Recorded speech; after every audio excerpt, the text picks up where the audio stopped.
Welcome everyone to Four Guys with Quarters podcast special edition. Not quite a weekly episode, but we have a special interview today. We've been trying to get this awesome gal on the show for a while now, and our schedules have just conflicted. So we're really excited to have the woman known as the Fable Redhead, also known as the Albion Girl, You Lauran Carter, guys, all the way from I'm England. blushing. Stop. Thank you so much. It's so nice to be here. Thank you for inviting me and for being so persistent and patient with me. I appreciate Hey, it. persistence is key in this industry. You know that. It's true. So yeah, glad to have you on the show. We'll ask you a bunch of questions, and yeah, hopefully it's a good time. You don't feel like pressured or anything. We're very casual Let's do guys, it. so you'll love it. I'll be Uh, fine. um, we have also with us our regular cast of characters here, minus Taylor. Taylor couldn't make it because of work, but we have ZPCI Assassin as always. What's up, man? Hello. And we have Clownz. What's going on? ¿Cómo está? That beard is getting out of control, bro. Yeah, I wanted to it's comment, man. It's amazing. thank you, thank you. 2 months, and it's still growing here. My word. He joined a beard fraternity, didn't you, Clowns?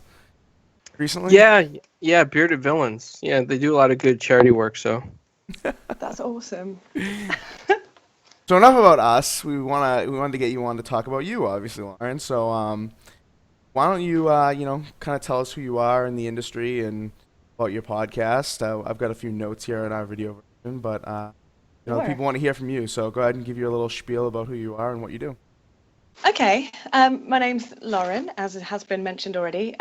Some of you may know me as Super Cool Carter. Some of you may know me as the Albion Girl, or what was LH Albion Girl for Lionhead reasons. I've been in the industry since 2008. I started at EA in 2008 as basically just an administrator and have very slowly worked my way up to where I am now, which is currently communications manager for Media Molecule, which is awesome. Media Molecule. See, we're mostly. I'll come out and say this right away. We're mostly Xbox guys, so Hmm. our Media It's okay. Molecule exposure is not very large. I mean, we play PlayStation, and I personally love Little Big Planet. Tearaway, Oh, good. not too much, but Little Big Planet for Little sure. Big Planet. Yeah, definitely. Um, Little Big Planet is one of my favorite games of all time. It is And awesome. like before, obviously starting at Media Molecule this time around, like I could play that game for hours and hours. And in fact, just as a really quick plug, I'm going to be able to. We're doing a Little Big Planet stream at Media Molecule in a couple of weeks on the 3rd of November, because it's their 10th anniversary. So we'll just be playing LBP, and I'm so excited. awesome. Congrats. Happy That's awesome. anniversary. Yeah. So people probably know you in the industry. You became famous for, your appearance on, the Xbox stage back in 2023. Yeah. You were with Lionhead at the time and talking about Fable, of course. And so that was a wild ride. How has it changed, or has it gotten better, or were you really nervous? Tell us about that kind of experience. Man, it was the strangest thing because it was something that I think I'm naturally quite good at being on stage. I sing in bands and I do all that kind of stuff. Um, so one day when David Eckelberry, who was the creative director on Fable Legends, when he just mentioned being on stage at E3, I thought, oh, okay, I've never been to E3, so it's probably just a little stage on the show floor somewhere, like no big deal. Sure, why not? I'll do that. That's fine. And as it got closer, I started thinking, this is starting to sound like a much bigger deal than I thought it was.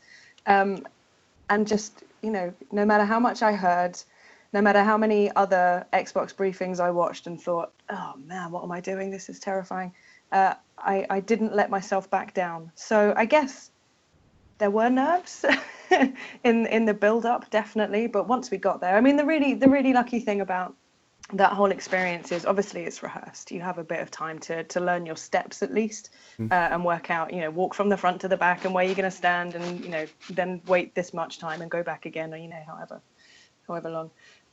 So we had a couple of days to kind of learn our footing, I suppose, with the crew and getting to know all of the other people that were on stage as well. So it became a real kind of, it was just such an experience, and in no way prepared me for actually doing it and then being on stage in front of that many people and dealing with that. But I wouldn't change it for the world. It was amazing.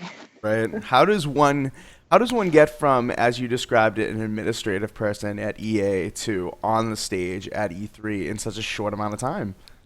Um, I think it's a mixture of, as we mentioned earlier, perseverance, and there is an element of luck, I guess, and being in the right place at the right time. But for me, I think a big part of it was Lionhead. I don't know if you guys read any of the articles that went around after Lionhead shut down, but a lot of people described it as a kind of, nursery bed of the industry where people started their careers a lot of the time. And although I didn't necessarily start my career at Lionhead, I was already working in the industry, but I didn't have my own kind of area. I just did whatever people needed doing so that I could stay in companies that I enjoyed working for.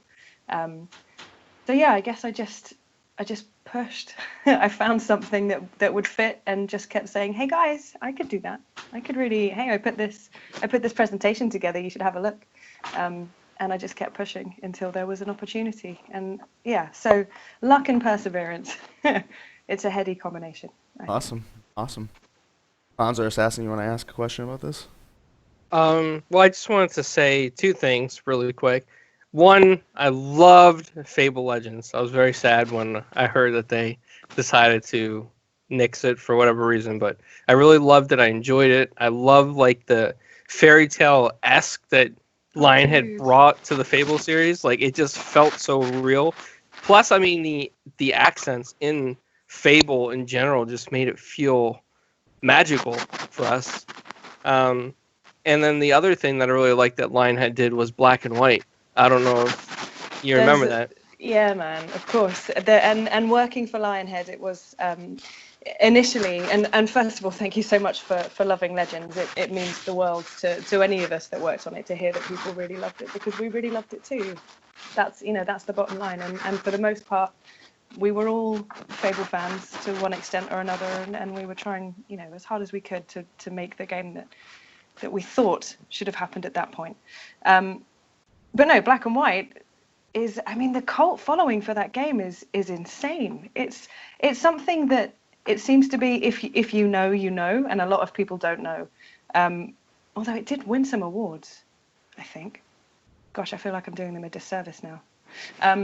But working for the community team, in the build-up to actually moving over into community, it was just my job to answer the fan mail, and sometimes that would be handwritten fan mail, and I'd handwrite something back. And the amount of people that would message in about black and white and asking about another black and white, and yeah, it's well loved. You're in good company with that one, I think. That's one of the saddest things is that without Lionhead now, there's no possibility of future black and white, and that was, that really set the standard for PC God simulation, I should say. Yeah, absolutely, and a lot of people will agree with you. It really did. Yeah, it's definitely one of the things that does give you a little pang of sadness when you think about losing Lionhead, and then and all those other titles that were connected to Lionhead. And yeah, it's a real shame. A real shame. Do you still talk with Lionhead people very often? I know you had Lionhead people on your podcast already, so. Absolutely. I have absolutely no qualms about saying that I made some of the best friends I'll ever have at Lionhead. And I think that's what made it so special for us, is that we all were such good friends. And as I've said, I think I wrote a fairly extensive blog about it before leaving Lionhead for the last time. And it happens everywhere. It's an industry where we sometimes do work odd hours, and sometimes, you're finishing work at 9:00 and the only people to go and have a pint with is your work friends, and then they become more than work friends. And then they're your closest friends, and that's absolutely the case with Lionhead. There's a lot of us that are still very much in contact, and still I work with a couple of Lions now at Media Molecule that moved over when Lionhead shut down. So yeah, they are around, and we are all still in contact, and they're all wicked. I'm sure you're familiar with it, but the Fable card game that was being Fortune. launched. Yeah. Yes, I was a Kickstarter backer, and then Oh, awesome. yeah, and then I guess he pulled it from Kickstarter, and everybody who backed it anyway got like bonus packs, which was really cool. That was Yeah, awesome. so I expect that we'll be hearing some more from those guys soon, or I hope so at least. It's definitely, I think Gwent being announced at E3 this year did kind of hit me a little bit because I knew the guys on Fortune were working so hard to, to get what they needed to get out there. But yeah, I think I'd say watch this space. I think we'll be hearing some more from them soon, and it looks beautiful. Like It they're onto does. something good. Yeah. Do you think there's potential for more Fable? I know like there isn't really a lot of talk about more Fable anymore. I mean, right after the closure, you heard rumblings that somebody else would somehow pick up and make Fable 4 or something some prayer would happen to make it continue, but in your opinion, what do you think about that? I know I don't want you to like disclose any inside baseball obviously, but No, of course. just your opinion on it. I personally, I would love more than anything to see Fable come back, and I imagine probably at some distant point in the future we will, because it's a fantastic franchise. Not because I have any insider knowledge or that there's any kind of factual speculation about this, but yeah, I mean it's a fantastic franchise. It's something that, I mean, Albion is a place that a lot of people could call home, and I don't think that it would be worth putting it on the shelf forever. It would be interesting to see how it comes back and where it comes back, if it comes back. But I'd like it to, definitely. It was certainly the best fantasy series for Microsoft on the Xbox side for sure. Yeah, absolutely. It really, really was. And can you guys hear scratching? My cats are trying to get in. It's like zombies. No, it's not coming through. Oh man. Let's hope they don't make it. I'll be fine. Yeah, it's such a shame. It really is such a shame because it's so immersive. It's one of those games that really can take you away from, whatever your everyday life is and make you feel like you're experiencing something completely different but familiar, if that makes sense. So yeah, I really hope we see it come back. I really do. But who knows? We've got Fortune. We'll be fine. Do you think the negativity surround but I mean I don't want to sugarcoat it. I think Fable Legends overall was received negatively, even though I really liked it and I played the beta and I really enjoyed it. I was looking forward to it, and Clownz was too. And do you think the negativity surrounding Legends is what kind of did Lionhead in, or? Absolutely. I think so. I think it had a big part of it, yeah. I mean, from my point of view, my job was to be on the Facebook and Twitter channels every day and speaking to people. And yeah, I saw a huge amount, and every single time I try and say, yeah, it's different, but that doesn't mean it's bad. We're going in a new direction, but that doesn't mean it's the wrong direction. It's a change. It's something different. Why don't we all give it a go? And I don't. The really amazing thing for me was once it had been announced that Lionhead had been shut down, that people were not. I don't want to say. I mean, of course, people were shocked, but a lot of people that were actively, I don't want this game. It's not for me. I'm not interested. Were then like, whoa, hang on a minute. We didn't want that to happen. What? We just didn't like Fable Yeah. Legends. Bring us Fable 4. And it's such a fine line because, companies have to do what they're doing. We unfortunately, if every games company were to sit around and only take the advice and make the games that their community told them to make, we'd be in a very strange world, a very, very strange world. So there has to be a certain amount of kind of control, and that control sometimes means that you're making Fable Legends, and people should just give it a go. Because I used to, when we used to take it to E3 and to PAX and to Comic-Con and some of the other shows that we got to take it to, I would stand watching two people play, having tutored them because Fable Legends did have some little quirky mechanics that people had to get used to in a very short space of time when you're at a show as well. And once I'd done all of my kind of spiel, I'd take my headphones off and I'd stand back and just watch them play and see how they get on and try not to talk at them because my as you may have noticed, my forte is talking. I could do it forever. It's wonderful. So I'd stand back a bit, and quite often that would mean standing into the crowd a bit more. And even then, I'd be wearing a T-shirt that had Fable Legends plastered all over the back of it, and you'd overhear almost every time someone saying, "This isn't a Fable game. This isn't what we want. I don't know what this crap is," etc. And every time I'd be like, "Dude, come and give it a go. Come and play." And usually it would change their minds. It was just that people didn't want to make that last step, and sometimes couldn't make that last step because we were still in closed beta. So it was a bit of both, I guess. If we'd been able to be an open beta, then maybe the story would have been different, perhaps. Oh, I think so, because I know a lot of my friends on Xbox that definitely did want to give it a go, and I'd be talking about it, and then all of a sudden the whole project was shut down, and they were still wondering about it, and at that point they shut it down. The servers lasted for I think maybe a month longer or something like that, but they weren't giving out any more tokens, so people weren't able to get in, and no one, they couldn't lead the crusade. They couldn't lead the crusade because not enough people had tried it. And I would say out of every 10 people I talked to on Xbox Live, I would say probably only like. Yeah, it was really closed. I can't, probably it's for the best that I can't remember the exact figures, because I probably shouldn't disclose them even if I could remember them. But yeah, it wasn't big at all. We hadn't invited a huge amount of people in there, and I think the biggest opportunity people had to play it was at shows, when they would come and see us at the E3s and PAXs and that kind of stuff. And then that's a 15-minute demo. You're not seeing Bright Lodge, which was for me, Bright Lodge was the most wonderful part. Like I just loved it. Yeah, you miss a lot out when you're only playing a demo, unfortunately. But yeah, it was still enough to make people say, "I want to play this. Can I sign up for the beta?" And we would take a huge amount of feedback with us back from shows saying that people were really enjoying it. So it was just a case of making that final step and getting people to get their hands on it. I think that could have really helped us out. Oh well. Assassin, anything on this?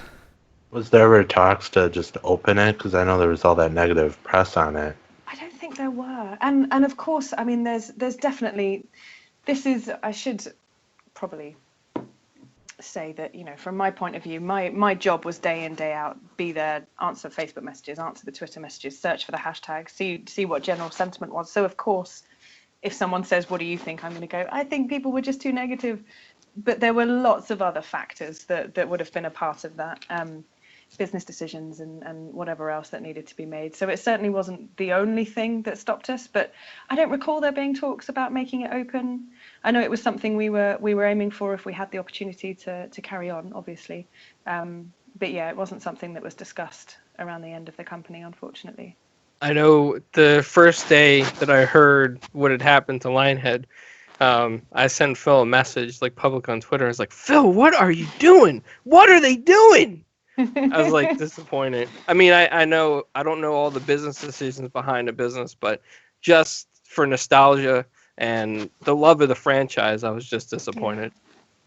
And it was a real shame. Lionheaded, we were about to celebrate our 20th anniversary this January. So yeah, it was a big part of the British gaming kind of scene for a really long time. And as we've discussed, it brought so many people up. And put them into amazing positions within Microsoft and within other companies too. It really was kind of that training ground, I guess, for finding your feet in the industry. So that's certainly the loss that I feel. I think not having Lionhead means that there's not a constant kind of large pool of wonderful people that are passing their knowledge on to other people. That's the biggest thing for me, I think.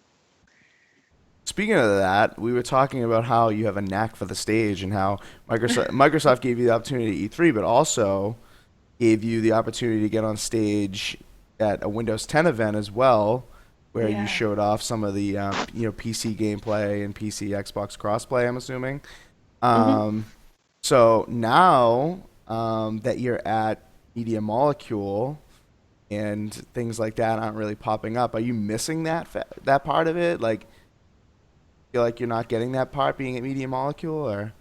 It's such a strange thing, because those two occasions, the E3 event and then the Windows 10 devices event, were they felt like such privileges. They felt like something that, why on earth have they chosen me? Like, this is insane. There are high ups, and there are people on the the leadership team, people that are far more important than I am that could be doing this. It was just such a mind-blowing thing that those two instances don't really feel real. So doing my day-to-day work feels totally normal, and like those two things, the Windows 10 and E3, just feel like daydreams. Like, did that really? Because it was on both occasions quite intense and viewed by a lot of people and lots of practicing, and it was crazy being interviewed by press and all sorts. Insane, absolutely insane. But no, I think my love is for community as a whole. Speaking to people on Facebook and Twitter and doing all that kind of stuff is what I really, really love. So I'm doing that, and also there's other opportunities. I mean, we're about to start Twitch streaming again with Media Molecule, which is something that I was so close to having the opportunity to do at Lionhead, but it didn't quite happen. So that will just be a new stage. That's how I'll view it. It will just be a completely different and new stage. There you go. Find a way. Yeah, right? So, Well, oh, sorry, go ahead. I was Tom. just going to say, regardless of what happened, I think that, the people from Lionhead that found positions in other companies are going to help excel those companies, because I think Lionhead was talented all the way around. And I think that talent's going to still stay in the industry and spread itself. Absolutely. I think you're right. And we're really lucky because Guildford, I don't know if you guys know, but Guildford is a real hub town for games development, where I'm lucky that I just happened to grow up nearby, and that's how I've ended up in the games industry. There's no other kind of, there's no other way to put it. So yeah, the knowledge is definitely there, and I think we're slowly starting to grow that. I mean, even this evening, there's a Guildford game dev pub outing happening in Guildford, where everyone that works in the industry is invited, and everyone just goes and has a beer together, and yeah, it's good. And I've also been doing, there's a company called Move2, who were the guys that made the FableLegends.com website, which I don't know if you recall, but it was like the stage with all of the different characters coming in and out. It was really pretty and intricate. And they realized just through working with Lionhead that there's this huge pool of knowledge in Guildford, and it's not being kind of actively shared, in fact, across the whole of the industry, because we are all under NDA, and it does get a little bit scary. If you think about saying something, you have to make sure that you're saying the right thing and make sure that it's not breaking your NDA. And some people get terrified by that, so they just choose not to share anything at all. But I think when it comes to sharing knowledge, when it comes to saying, hey, I work in social media, and I'm going to tell you how to grow a Twitter following, or whatever it should be, we should be sharing that. We should be sharing that information. And throughout the industry, there's so much talent and so much knowledge, and so much of it is based in Guildford. So we're slowly kind of doing these little events where people can get up and talk about their field and share it with other devs, and also share it with students who might want to get into the same kind of situation. So we're getting there slowly, but the industry is something that I think for so many years has been shrouded in mystery. And I think it's okay to kind of take the cover off some of those things and talk about them when it comes to, helping other people. We should be doing that. Right.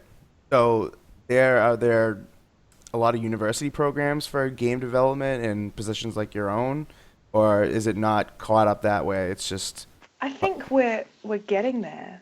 I was at an event the other week. I was at EGX, and I was invited to the Yuki stage to go and talk to some students and just talk about careers and if anyone was interested.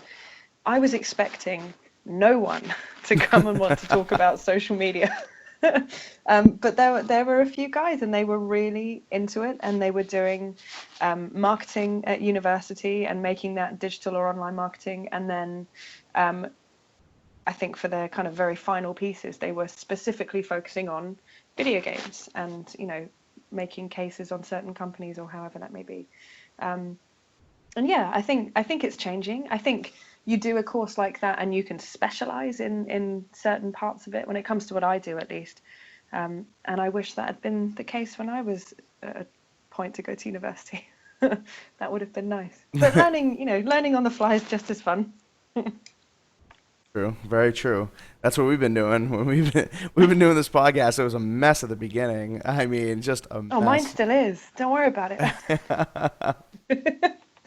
So let's talk about your podcast really quick. I mean, super cool cast. I love the name. I love the logos. Who did your artwork, by the way? It's a guy called Rob Fuzzard. He's a friend of mine. We grew up near each other, and he is fantastic. You should check him out. He's really, really, really, really good. So yeah, and his surname, like for realsies, his surname is Fuzzard. That's the best surname ever. Fuzzard. I love it. He did a great job with the artwork and making it fun, and it really captures the essence of the podcast. I listened to a couple episodes, and it really is like a one-on-one thing. See, we're so used to we get invited to be on podcasts of our friends or other people that are doing this kind of thing, and it's always like 3, 4, 5, even up to 6 people on a panel all talking. Yeah, and it's a lot of people. And I thought when we started this a couple years ago, at this point, 2.5 years ago, we thought even 4 would be a little tough to have, but we liked the ring of the name, 4 guys with quarters, and we had 4 Yeah, friends that were plush. interested in doing it, and you do the one-on-one thing. So do you find that to be more difficult for you because you're the only one talking? I know you said you love talking, so it's not necessarily a problem, but for topics and questions and stuff like that. I find that it's a problem for me to let someone else speak. Like sometimes I listen back when I only listen to them when I'm editing them, and I listen back and think, my God, girl, stop talking. Like no one's come here to listen to you. Stop talking. So yeah, I don't have. I'm good at filling empty spaces with noises. Wow, is that on your resume? when I'm good at filling that's a empty really yeah. Oh God. Yeah. But when it comes to like, the question side of things, I have some kind of set questions, and I'll tailor them ever so slightly and send them to the guest a little while in advance.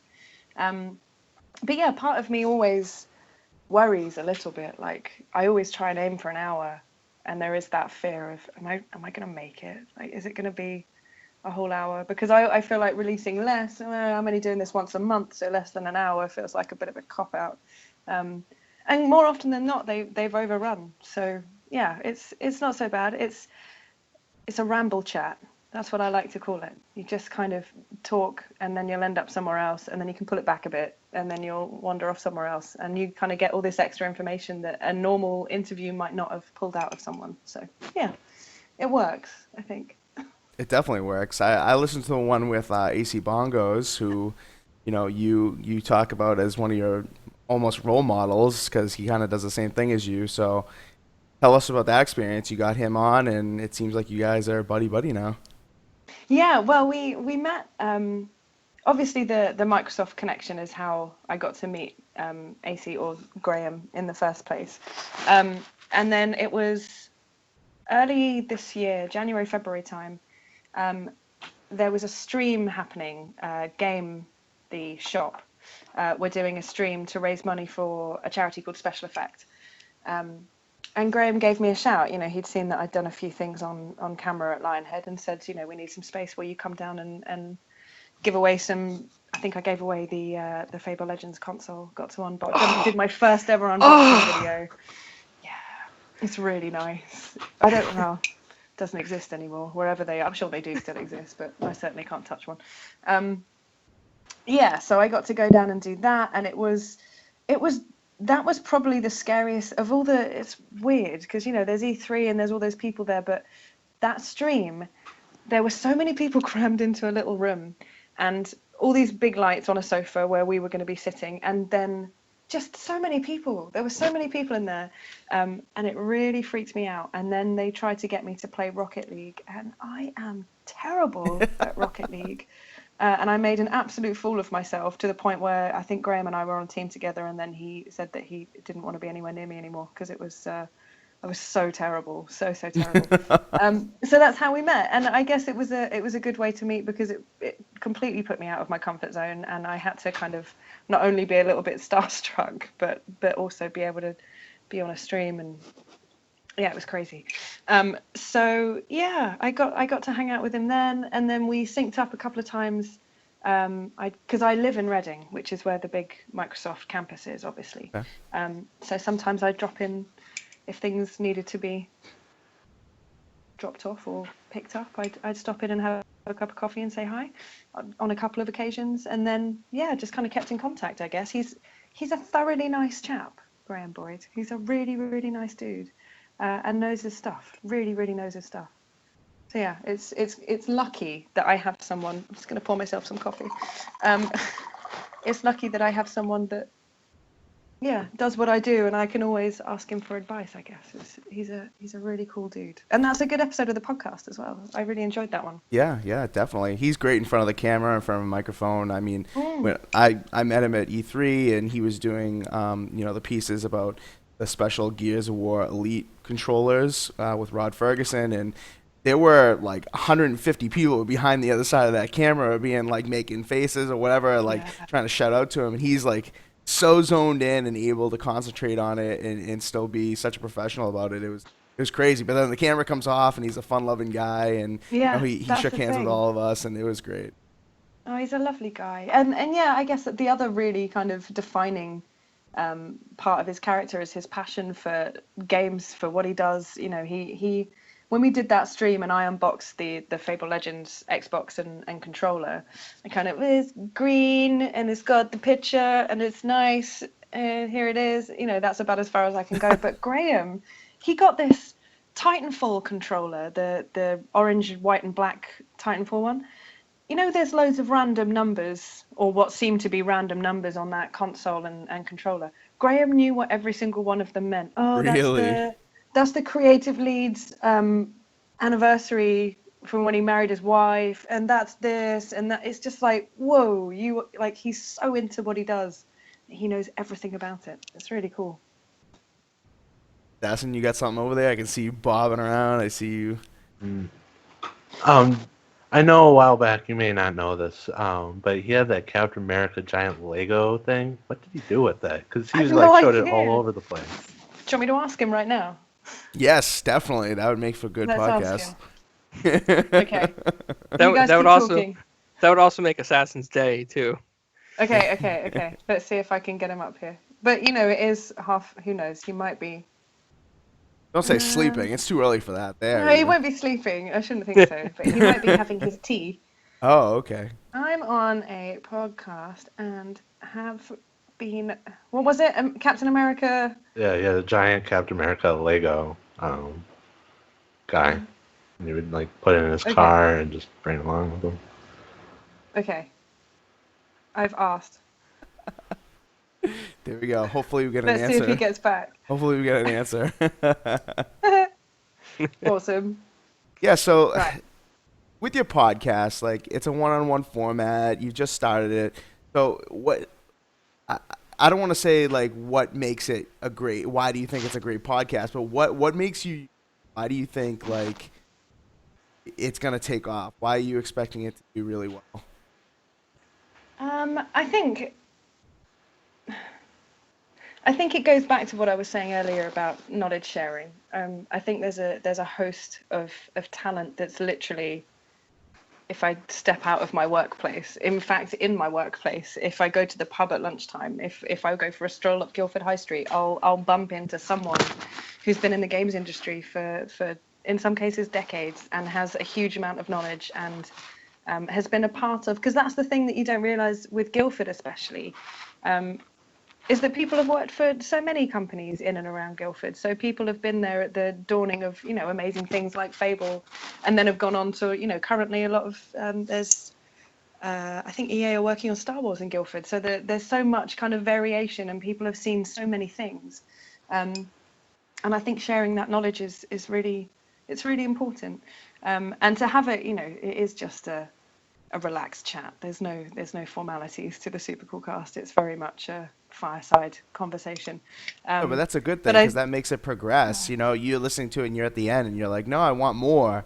That kind of thing. That's awesome. Yeah, because sometimes you'll get into a structured show and you'll think it's droning on forever. But if there's a lot of side chatter, like you said, it kind of gets off topic and then you reel it back in, then it gets off topic again. It's just a very natural conversation. Kind of like the Captain America question, Assassin. Yeah. Exactly. No, I think, yeah, I think the format really works. I think I'm lucky in that I know these super talented, super personable, people that others want to listen to, and that's a privilege in itself. So I should be using that to do something more, rather than just go, oh wow, I know some really cool people. I should get them to talk to everyone else, and that's what I love about it. And I love introducing people that might not know about, Steve Malpass or Ted Timmons, and giving them an opportunity to go, hey, that guy's he's worked on a lot of things that I like. That's amazing. It's nice to make those connections. And it's always been very much at Lionhead, my kind of focus with the community was to break down the wall between us and them, that there wasn't this kind of, oh, we're a company and we're super secretive. I wanted them to have a bit of access to what we were doing, and I wanted to be able to share things that were happening within the studio and make each of those personalities, the people that were working on Legends, make them, superstars in their own right, because they are. They were doing incredible things. They have talent, beyond measure, and we should be shouting about it. And then there is the aspect of, let's talk about how you got into the industry, which is hopefully useful to people that are looking to do the same thing, I hope. But it's what I've learned from the podcast is that there is no single answer to how people got into the industry. It's again a mixture of luck and perseverance and a lot of talent in their cases. Right. Clownz, you got anything about the podcast you want to ask? Well, I was just gonna say, like, I think I know, why I think it would be successful for her, because out of all the PR people I've met throughout the last 2.5 years of doing our podcast, I think that Lauran has some of the most outgoing, bubbly personality, and it's always very positive, and I think that will always bring people in. There was never anything on Twitter or social media that she ever said that was negative. Everything's always been positive, upbeat, happy. Even when that sad day came, she was still upbeat and happy, and I think that's great. Jeez, not that means every so much. Yeah, I mean, you don't see a PR person 100% always upbeat and happy, but Lauran is. I do my best, and for me, it's like I get to wake up every day and get to do what I love with some people that I really enjoy hanging around with. So what on earth have I got to be grumpy about? Like, when it comes to social media and making sure that, I don't ever want to be someone that is misleading in my social media posts. I don't want to paint this picture of a world that I don't really live in. But if things are good, I'm gonna tell you guys, oh my God, look, I did this, or I saw that, or I think it's much better, because complaining on the internet is so overdone. Yes. My God. Yeah. It sure is. You see a lot of it. Sometimes you just have to close Facebook these days, Oh, definitely. Facebook's the worst offender. I can't even go Most on of the there time. Do you want an answer to your question, Assassin? Sure. So Graham says, haha, what a question. He's in my son Finn's bedroom, standing there watching. Nice. That's all it says. There you go, Assassin. I think that was the question of the night. That's amazing. I tell you what, I know that this is terrible viewing, but everyone just wave at Graham real quick. Hi, Graham. There we go. I'll send him a picture so that he knows that it's appreciated. Yeah, you can tell him that we're all big fans of his. I will. I'll pass it on. absolutely. I'll make sure he listens to this as well. Oh, absolutely. Thank you so much.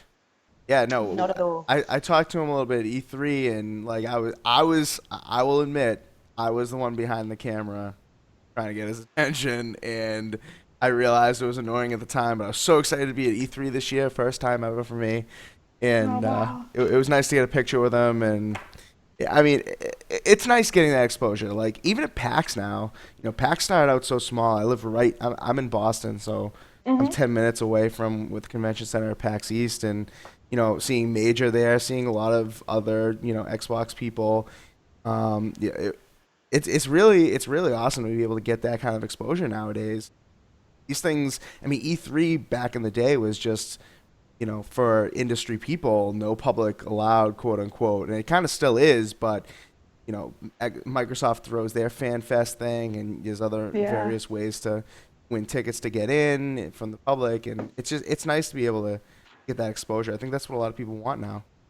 Absolutely, and I think it needs to be that way. I think that's what meeting developers, like for a journalist or your average press person to meet a developer, it might not be that exciting because it may be that they've been sent to talk to someone because that needs to be covered and off they go. But it shows, one of my favorite things to do at E3 was to have people come and say, oh man, I was a massive Fable 1 fan, and just point to one of the Lions that was with us and go, that guy works on Fable 1, you should go say hi. And to watch them go, oh my God, dude, I loved your game. I really, it's so nice to see those connections, and it should be done because the reason I don't make any video games myself, guys. I'm just to disclose. We make video games because we love it too. And you need that validation sometimes because, sometimes it's tough. Like sometimes, like I said, the hours are long and the bugs are plenty and it's hard.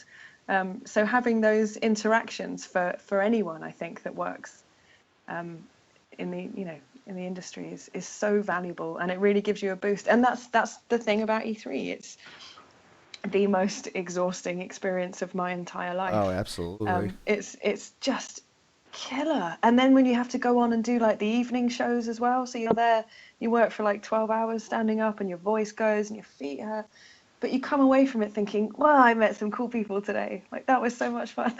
Yeah. And that's the takeaway. And that should always be the takeaway, I think, for all shows. And you should always go up to someone and say that you love what they're working on. It's really important. The only thing, it's only going to get you a positive result. I know I know a lot of people at E3 that I met that were like, oh no, I don't think I should, talk to, like Craig Duncan, for instance, from Rare was at Sea of Thieves booth, and somebody was like, oh, I don't think I should say anything, and I'm like, why not? Like that's what you're here for. Just say, he's not going to tell you to scram. He's going to be like, oh wow, thank you. Maybe I'll strike a conversation and Absolutely. Connect with him. So who knows? And that, just as a side note, that's how I met Craig. I mean, he'd come to Lionhead a couple of times, and I was a lowly administrator and hadn't really had any interaction with him. And then at Xbox Fan Fest 2015, Legends was there, obviously, and there were 4 of us demoing. And I spotted Craig, and I went up and said, I really like what you do. I think your studio is awesome, and CFDs looks great. And got a little bit embarrassed, and totally fangirled. And now, Craig is just a nice dude that I know. He's just another really nice guy. And it was cool. It was the first kind of indication I had that I was on the right track. Because when I went up to him and went, hi, it was really nice to meet you, he kind of said, oh, you're the Albion girl. How's the fan base? And I was like, oh, my God. They know me. Someone knows who I am. This is amazing. Yeah, it was cool. It's good to form relationships through work, because of games. Let's stop saying because work. of games. Yeah. It's all about games. Mm-hmm. All right, so the last kind of topic that I have prepared for this lovely interview that we're having is about the Nintendo Switch. It's kind of really taking a divergence from what we've been talking about, but it is big news.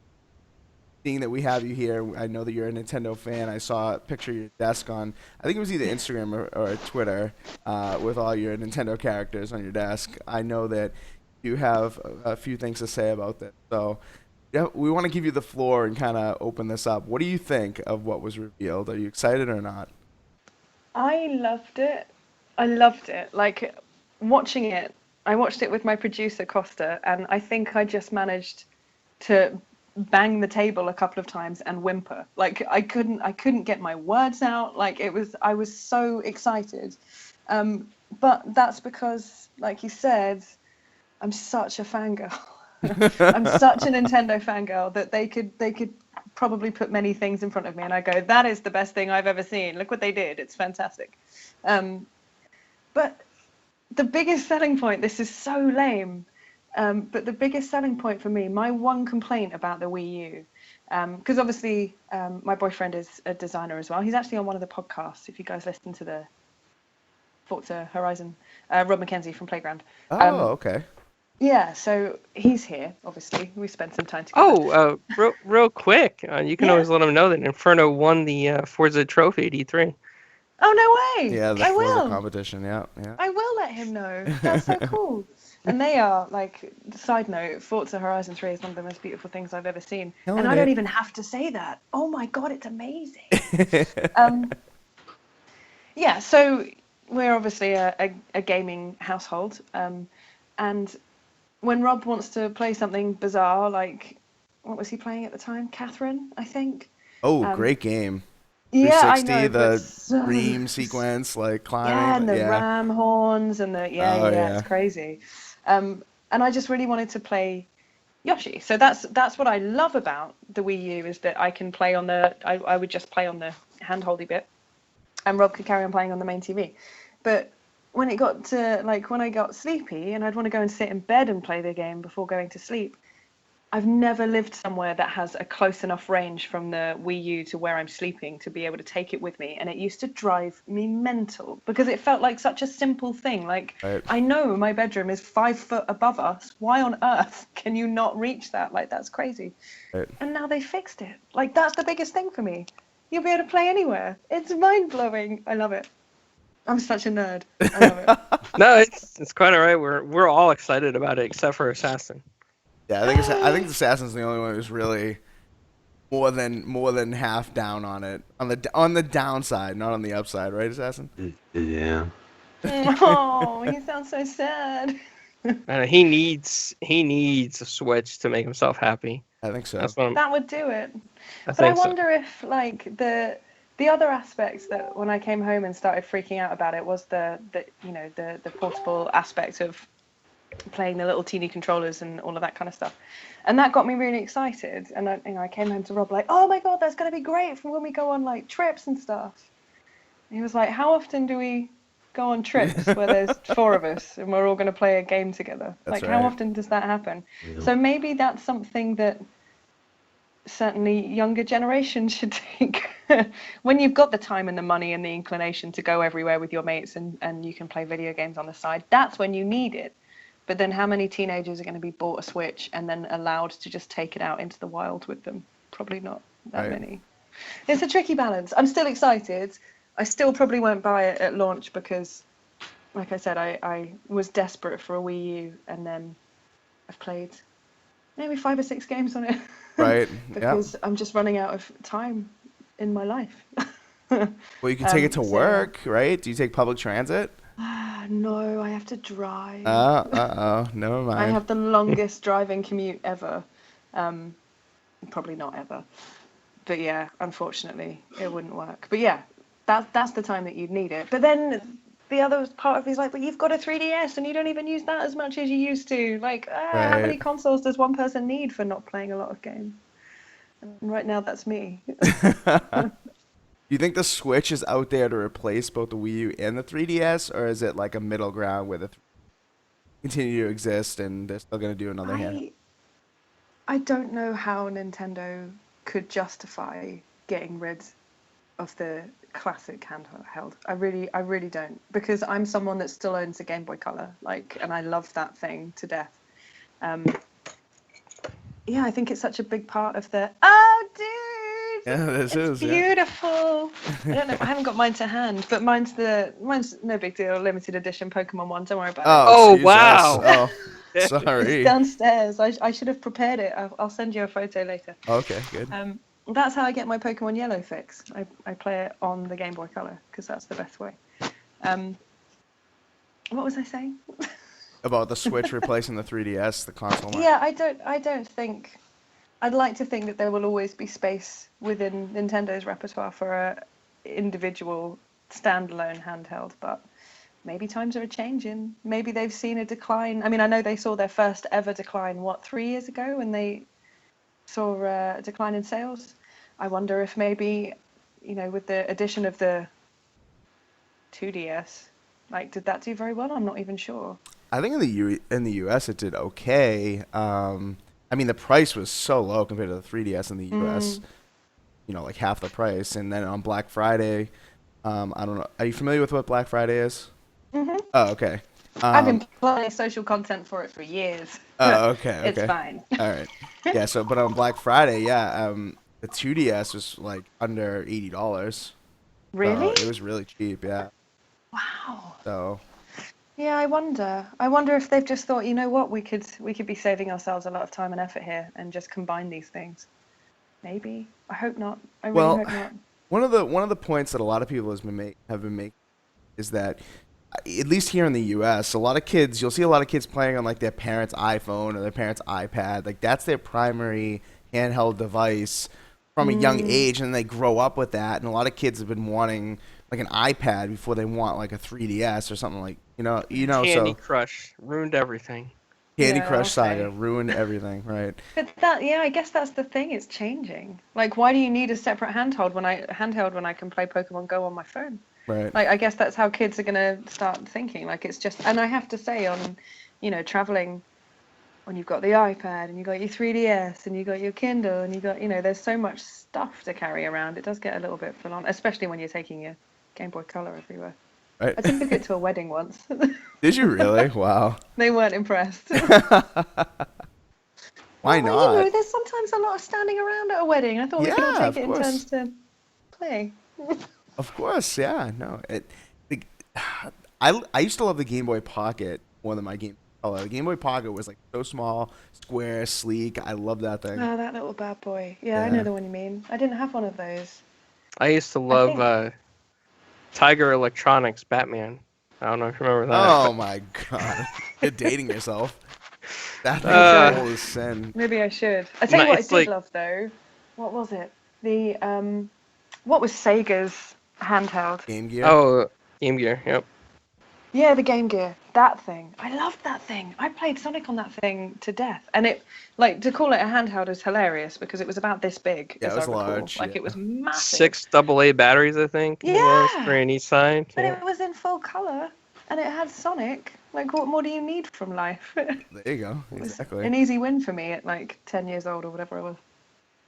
Well, at least Nintendo has one sale, I guess, and I'm gonna buy it. I think Clownz I will. Yeah. I'm getting it. Yeah, I'm definitely getting it.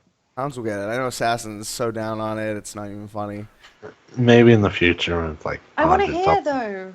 What? Tell me. Give me a rundown of what you don't like about it. Give me some perspective. Oh, here. well, that mobility thing, I will never use that. I don't, have my friends to go and just take it with and go play it. So, I mean, that's the biggest issue.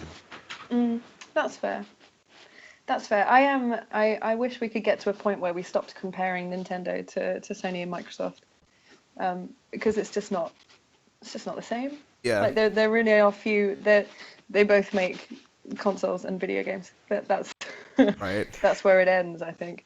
I just wish, for Nintendo's sake that, and let's hope that the third-party support that's been announced for it so far stays with it. I think that's the biggest issue that Nintendo's had is keeping the third parties on and Yeah. keeping everybody happy. Yeah, I think you're right. And the list that they announced was really extensive. Like I got quite excited about it, and then you think, oh no, but they're launching super soon, so some of those must be nailed in. Yeah, I think yeah. that's probably where Nintendo could probably do a little bit of work. My God, I'm judging Nintendo. I've never done that before. Oh my God. We bring out the best in people. Can on they this hear show. me? They may. I mean, this is going on YouTube, so.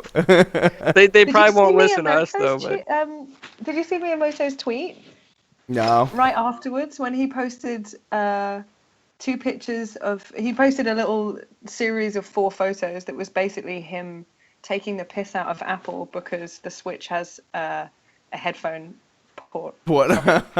Yeah, that's what, and it was brilliant. It was basically him just ripping into Apple, which you rarely see from really important people. Exactly. No, that's true. It was, That's definitely true. interesting. Yeah.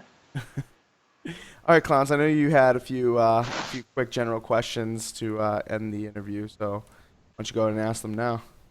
all right, yeah. I usually ask this to everybody, but I was just wondering, like growing up, what was your favorite childhood game and favorite childhood system that you remember?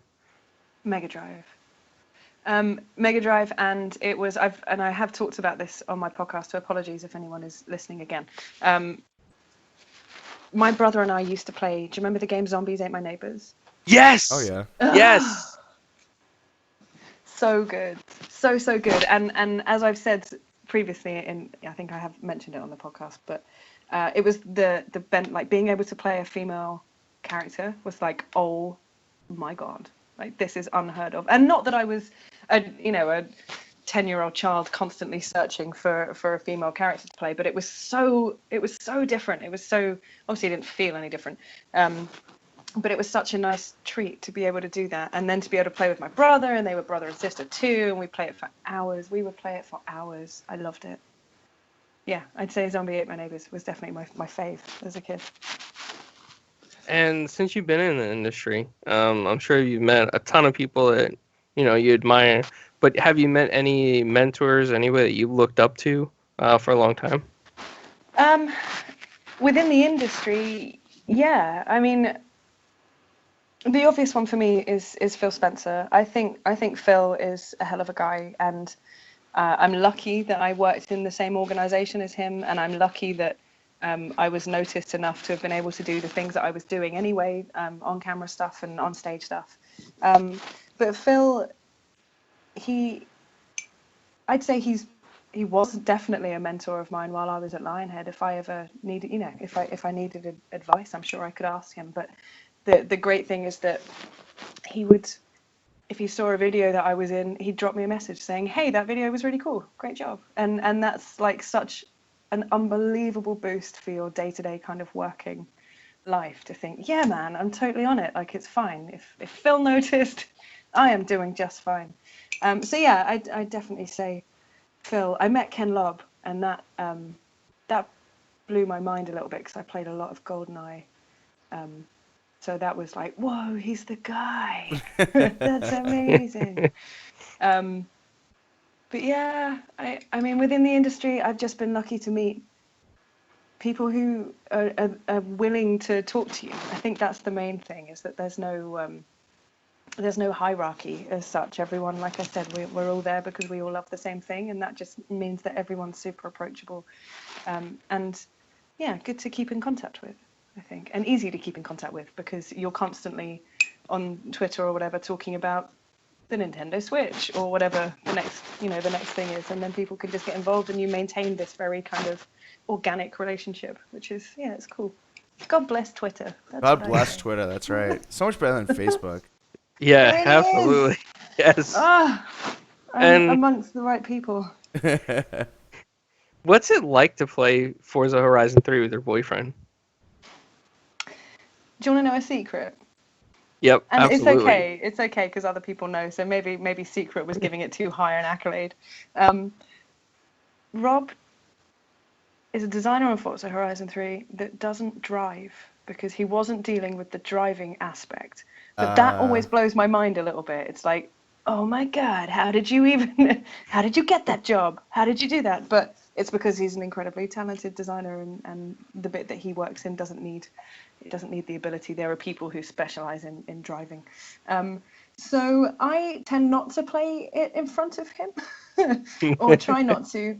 I had a friend of mine came to stay, a friend from Lionhead, Luke, who was our camera guy. So I don't know if you saw any of the videos that we did on show floors. The PAX one was filmed by Luke, and a lot of the other stuff I worked with him quite closely. And we're good chums, and he came to stay. We went out with the Lionhead community team, and then the next day he and I sat down and played Forza.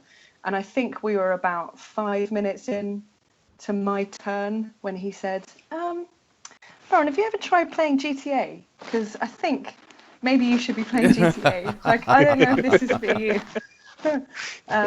As I was plowing through someone's garden going, yeah!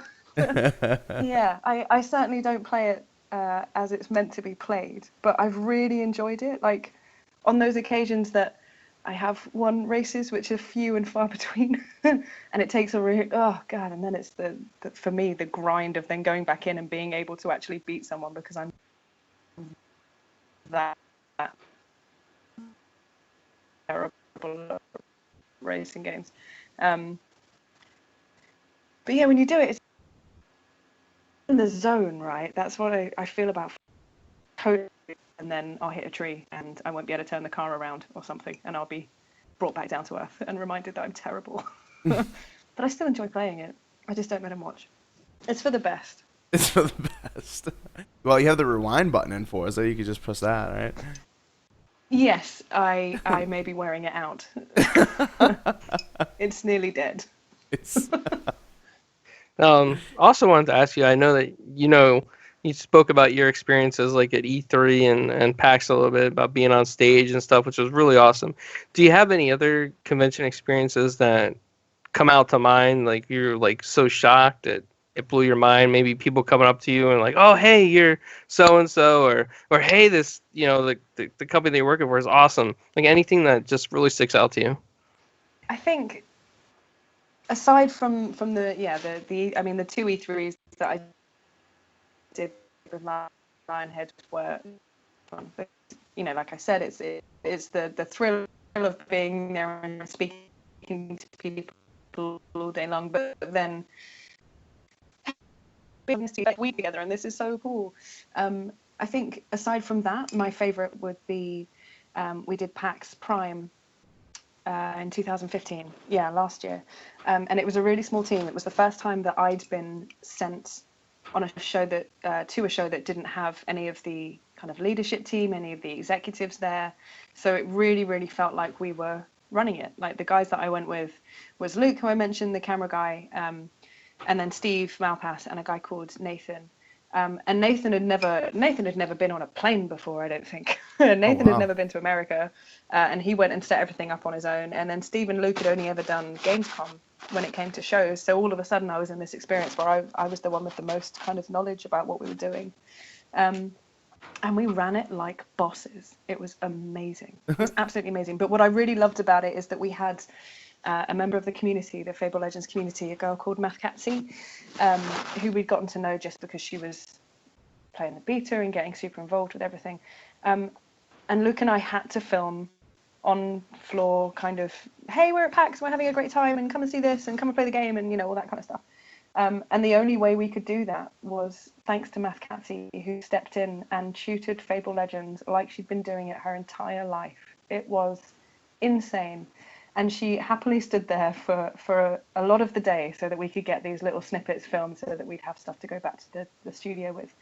And it was amazing. And it was amazing to know that we'd cultivated this community that people were so passionate about and really wanted to get involved and happy to give up some of their time to come and help us. And then to top it all off, Major Nelson came and gave me a hug. And then it was like, yes! Oh, that is awesome. I am That is bossing this!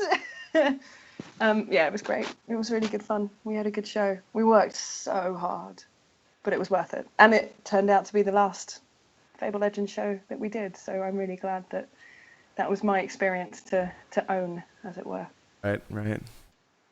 Assassin, any last questions before we Lauran go?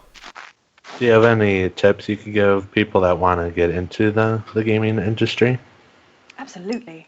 I would say keep an eye on your local area and see if there's any, like, not just conventions, like not just things like PAX or, obviously E3, but see if there's anything happening near you that is games related. See if the nearest university to you has a games program, because chances are they'll do stuff extracurricular, kind of let's have a chat and share knowledge kind of thing. And the biggest bit of advice for me is get involved. Like, not just get involved with, hey, if you want to be a programmer, get some basics and make something so that you can go to a company and go, look what I made. Look at this thing. If you want to be a designer, you sit there and you critique other games and say, I would have done this differently, and I think this mechanic could have changed. And you can do that for every single part of the industry. And it will just give you that little bit extra. Because think about how many CVs go into some of these companies. Like, insane amounts of people are going to be applying for this stuff. So you've got to have a bit more than everyone else. In a lot of cases, that's just going to be doing a bit more kind of foundation work, I guess. And even with social media, like you can do it with everything. You can do case studies when it comes to social media. Like, there's ways. But I think if there's one thing that I've learned from the podcast, it's that you should ask. Like, if you see someone who works in the industry and you want to go and talk to them, you should not only go and talk to them, but try and get as much knowledge out of them as possible and be as personable and sweet and lovely as you can be, so that dev is like, I met that guy, they were really cool, and I would like to have them in here for an interview when their CV shows up. You know, you've got to make those impressions. It worked for me. That's that's all I know. Mm-hmm. Good advice. Very good advice. I know we encounter a lot of people in the community that want to, say they want to do this, want to do that in the gaming industry, but they don't want to. I don't want to say they don't want to work for it, but they don't think they can achieve it, so they don't want to go for it. It's kind of like they think the bar is too high, so why even try? And any little bit helps. Any little bit helps, I feel. That's true. And the other important thing to remember is that I think we all probably feel like that. I think applying for a job at any point, your natural feeling is, I don't know, I'm not going to be good enough. Oh, they've made such amazing things in the past, or that's how I had felt about Media Molecule. Like, they're not going to want me. I'm a too big community manager, Right. and I'm not. And it's just that you beat yourself up when you're doing stuff like that, because it is scary, and because there is a chance of failure, which is terrifying. So yeah, it's just finding your feet, making friends, and making good impressions, I think are my top tips. But so many people have different ideas, and I hope to keep pulling out those bits of information from people as the podcast continues. So Right. We'll see. Maybe I'll just find a formula. Like, you do this, and you do this, and you're in the games industry. And you're in. That's it. Done. Nice. Well, Lauren, we've taken up about an hour of your time. I know it went a little longer than we anticipated, but we are really happy to have you, and we thought it went really well. So we want to let you go ahead and take this opportunity now to kind of tell the people where they can find you, like on Twitter and whatnot, kind of thing. Oh, you lovely dudes. Thank you so much. And that didn't even feel like it was an hour, over an hour. That went really fast. So thank you. That was awesome. If you ever need someone to just talk at you for an hour and 10 minutes again, you know We'll where get I in am. touch with you, no problem. Yeah, We're on absolutely. Skype now, so. Happy to. Right, so you can find me on Instagram. I don't know why I'm starting with Instagram. I'm well into Instagram though, and if you like cats, you should follow me there. Instagram at Supercool Carter. My Twitter is at the Albion Girl, because obviously had to drop the LH when we lost our dear Lionhead. The podcast Twitter account is at Supercoolcast. Although I don't want to spoil the surprise too much, but I am about to unveil my new website, which will make it a lot easier for people to find the podcast. So keep an eye on, either the Albion Girl Twitter or at Supercoolcast, and you will be able to find information there. And Libsyn, I think it's Supercool Podcast, but I quite often just post the links up on Twitter, so you'll see them. They are there. That's all I do, isn't it? I don't have other things that I do. I think that's it. Yeah, we're good. All right, so guys, make sure you go follow her on all those various channels. The podcast is excellent. It's young. Don't be scared that it's only got a few episodes at this point, but it is very good, and the structure is a lot different than a lot of our audience listens to. So I very highly encourage you people to go check it out. And so Lauren, thanks again. We really appreciate it. Oh, thank you. That was so much fun. It's so nice to finally talk to you guys, and not just over Twitter. It's a real treat. So thank you. I've enjoyed it very much. Absolutely. All right. Well, you guys know where to find us. I won't, shout it out again. But make sure you guys on YouTube that you're watching this, definitely thumb it up and share it with your friends. That's how these things get around. It's word of mouth and word of text, I suppose, on Twitter and whatnot. So let people know. I mean, I think it went really well. So I think a lot of people will enjoy it, and it's not too long. So definitely listen to it. It's a good thing. And also, just as a quick side note, if you're listening and you're a developer and you want to be interviewed for the podcast, do get in contact. Just drop me a tweet. That would be awesome. Always looking for new people to talk to and to share knowledge with. So, yeah. Always looking for new people to go 1v1 in her Super Cool cast. Please. All right, guys, take care. We'll have our normal episode on Thursday, the 27th. We got a Halloween episode coming up, Lauren. We're all wearing costumes and stuff. Yeah. Really? Yeah. Oh man, I get a little bit freaked out by Halloween, but I'll watch it. It's fine. I'll be able to deal with it. All right, great. Appreciate it. Fine. All right, take it easy, guys.